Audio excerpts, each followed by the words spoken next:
आप लोग को इस चैनल पे स्वागत करते हैं। तो आज जो है जनवरी और फरवरी 2024 का करंट अफेयर्स जो खान सर के द्वारा पीडीएफ दिया गया था उसको हम देखेंगे आज।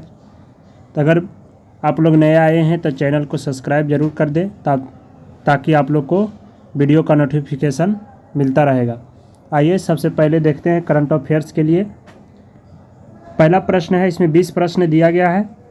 इसका एनालिसिस भी पूरा किया गया है तो आप लोग को देखेंगे कैसा है एनालिसिस। तो आइए सबसे पहला प्रश्न है, 9वां भारतीय अंतर्राष्ट्रीय विज्ञान महोत्सव 2023 कहाँ आयोजित किया गया था? तो हरियाणा में किया गया था।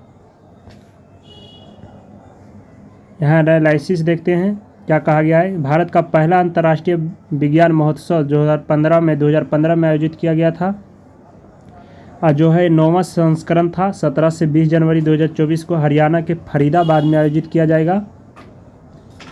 इसका कार्यक्रम जो है विज्ञान और प्रौद्योगिकी मंत्रालय और पृथ्वी विज्ञान मंत्रालय के द्वारा आयोजित किया गया था। 2023 का 9वां अंतर्राष्ट्रीय विज्ञान महोत्सव 2023 का सबसे बड़ा विज्ञान मेला है। इसका थीम क्या है? Science and technology public outreach in Amritkaal. अगला प्रश्न देखते हैं।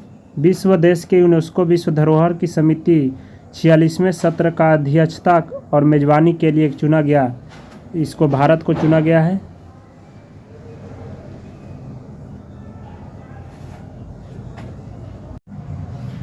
भारत का पहला बार यूनेस्को विश्व धरोहर समिति के 46वें सत्र की अध्यक्षता मेजबानी के लिए चुना गया, किसको? भारत को।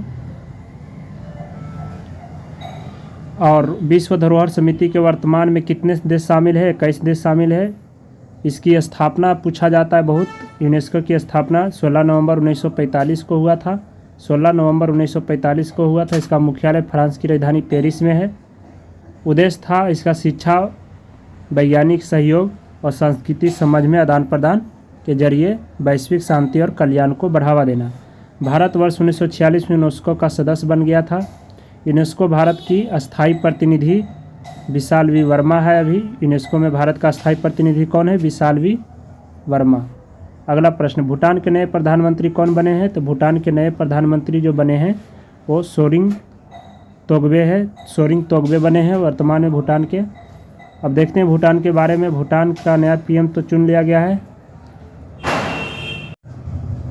भूटान के बारे में देखते हैं। राजा यहाँ के राजा जो है जिक्मे खेसर नामग्याल वांगचुक। भूटान जो है यहाँ पे पर्वतीय राष्ट्र है, एक पर्वतीय राष्ट्रों से घिरा है, यानी कि पर्वतीय राष्ट्र है ये। भूटान के पड़ोसी देश भारत और चीन है। भारत राज्य की सीमा लगती है पश्चिम बंगाल भूटान के साथ। अरुणाचल प्रदेश और सिक्किम और असम। पश्चिम बंगाल, अरुणाचल प्रदेश, सिक्किम और असम, ये कितने राज्य हो गए? 4 राज्य लगते हैं। राजधानी इसकी क्या है? थिम्पू, जो सबसे बड़ा शहर भी है यहाँ की, थिम्पू। भूटान जो है, भूटान की जो मुद्रा है नगुल ट्रम्प है। अगला प्रश्न, ग्रीन फ्यूल अलायंस इंडिया किसने लॉन्च किया था? तो डेनमार्क ने किया था। कौन सा देश ने लॉन्च किया ग्रीन फ्यूल अलायंस? तो डेनमार्क ने। डेनमार्क के राजधानी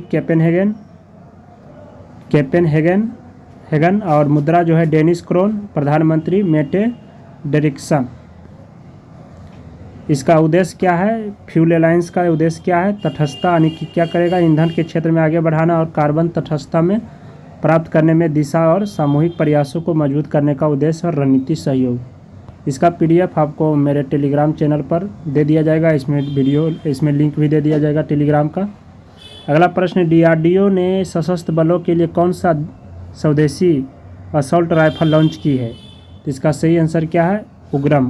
क्या? उग्रम। अगला प्रश्न, हाल ही में देश का सबसे लंबा पुल अटल सेतु का उद्घाटन कहाँ हुआ है? तो महाराष्ट्र में, जिसकी लंबाई 21.8 किलोमीटर है।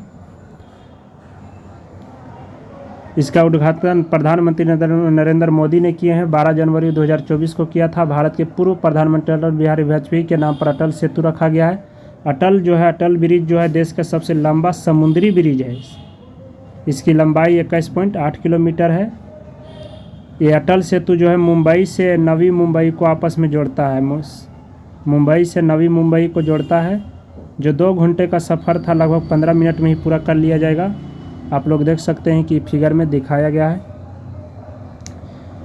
मीडिया रिपोर्ट के माने तो ये मजबूत है कि भूकंप से और तेज़ हवाओं के से कोई असर इसका नहीं पड़ेगा।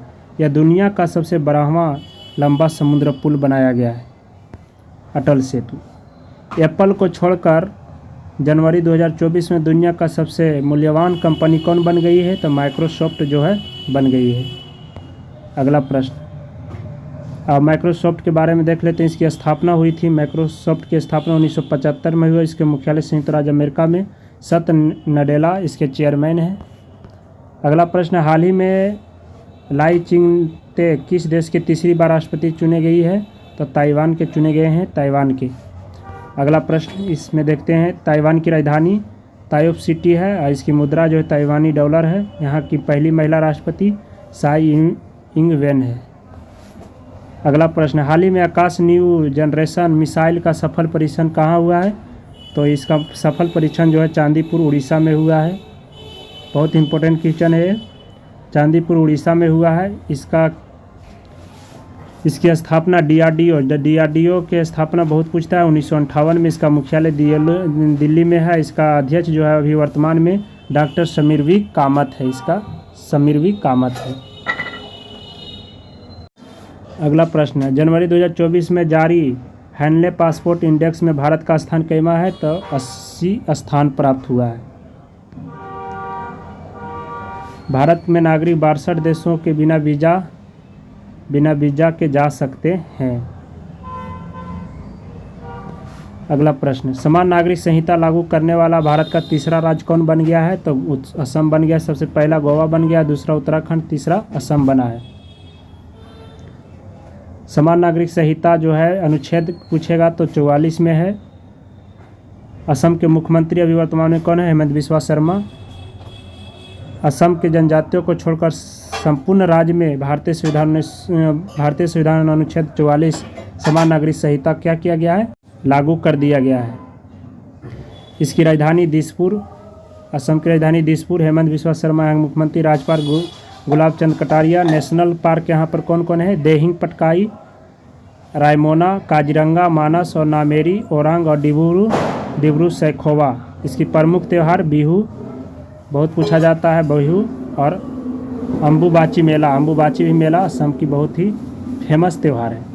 अगला प्रश्न, हाल ही में किस देश यानी किस राज्य में तिब्बती भूरे भालू पाए गए हैं? तो सिक्किम में पाए गए हैं। अब सिक्किम के बारे में देख लेते हैं। सिक्किम की राजधानी गंगटोक। यहाँ के राज्यपाल लक्ष्मण आचार्य, मुख्यमंत्री प्रेम सिंह तमांग। नेशनल पार्क काजीरंगा राष्ट्रीय उद्यान सिक्किम राज्य में है। अगला प्रश्न, हाल ही में डेनमार्क के नए राष्ट्र सम्राट कौन बने हैं? हाल ही में डेनमार्क के नए राष्ट्र सम्राट कौन बने हैं? तो ये जो है फ्रेडरिक एक्स बने हैं। फ्रेडरिक एक्स देख सकते हैं आप लोग फोटो में। अब डेनमार्क के बारे में देख लेते हैं। डेनमार्क की राजधानी कोपेनहेगन। इसकी मुद्रा डेनिश क्रोन और यहाँ के प्रधानमंत्री मैट्रे फ्रेडरिकेसन है।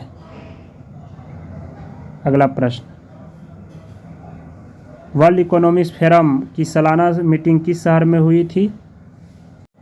इसका सही आंसर क्या होगा? दावोस स्विट्जरलैंड में हुआ था। दावोस के स्विट्जरलैंड में शुरू हुआ था।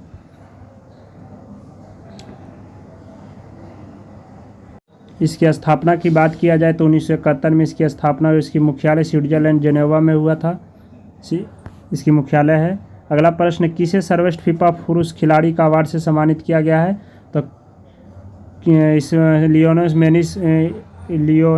लियोनेल मेसी को सम्मानित किया गया है। मेसी को फीफा वर्ल्ड कप